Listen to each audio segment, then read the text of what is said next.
85% of jobs are found through networking. You can be mad or you can save this video for later.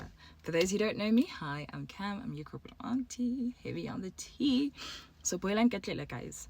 I figured, because I really want to be super detailed, both for my introverted and extroverted babes, I am going to make this a mini series. Don't know how many episodes we're going to have, but I'm going to make sure that it is packed and I'm not going to rush, okay? So let's talk networking. Let's talk for the extroverted babes now, for people who are not afraid to be in the rooms and ask uncomfortable questions and be out there. Oh my gosh, where can I find where these events are happening? Use ChatGPT like you do with everything else. Say what convention or what event venues are in and around me. Great, that's one. Two, which ones are happening at this particular venue. I use the Sandton Convention Center, so if you're in and around, go to the AWS tomorrow. You're welcome. Great. Now that you've gotten that out the way, how do you prep and make sure that you're getting the most out of the room? You're obviously going to ask it for links. You click on there, you apply, right? Or you go online in case it gives you a bogus link. And on there, once you've registered, more often than not, because people pay big money to be there, they're probably advertising them on their website. So you already know the companies that are going to be there, right? So next step, go into LinkedIn, Careers24, Glassdoor, whatever platform, even Google, and say vacancies from this company. And then you check, right? And then when you go there, you already know some of the companies that you're benchmarking and earmarking. And then with the other companies, you just really want to have that warm conversation saying, hi, I'm Cam. I found this really interesting. I was actually browsing on the website and I noticed that you guys do XYZ. Please tell me more about that. Hear me? People love talking about themselves. Let them talk. And when they're done talking, ask questions. Okay, that's my tip. Why? Because people remember how people made them feel. They never remember what they said. And if they feel seen, heard, validated, you're halfway in. Now you are memorable. Memorable people are remembered. When you're remembered and then you have good follow through, chances of you getting in the room are higher. Well, how else do you prepare? A business card, guys. And you're sitting there saying, but I don't have money to print a business card. Here's an app.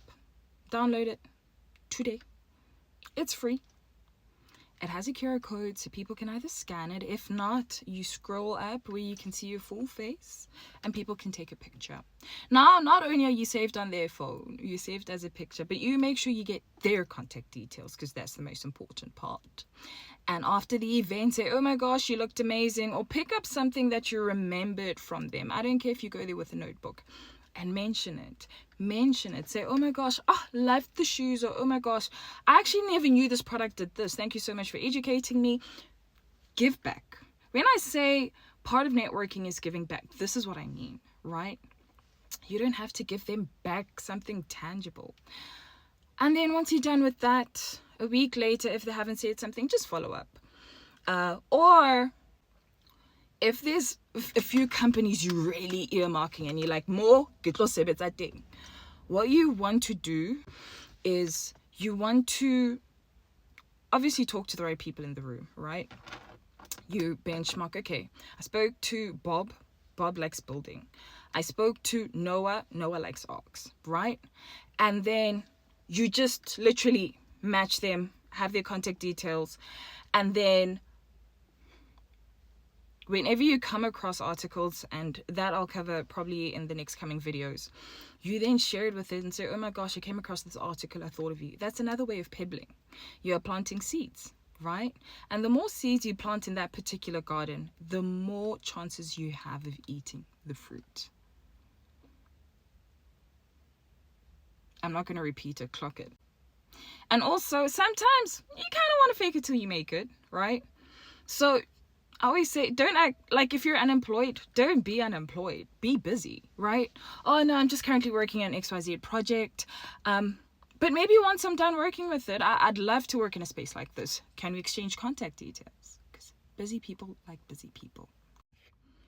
Make sure when you're in the room, you're presentable, you smell good.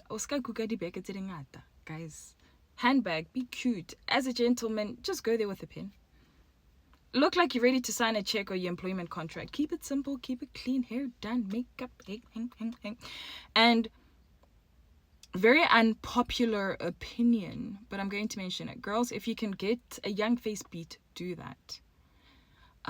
It's unfortunate that we live in the society that we do, but it does directly impact how people perceive you the first time around. I think that's it. So in this particular episode, I've just covered how you can present yourself in open spaces, at expos. Guys, this is an open space for us to learn and take in information. Feel free to add other tips and tricks that you use to network when you go into these spaces and other spaces that you can typically get into. But this is one way that I have literally proved to be quite effective in the past month. And use it, guys. Free game. Enjoy your evening, and hopefully you guys enjoy the expos this month.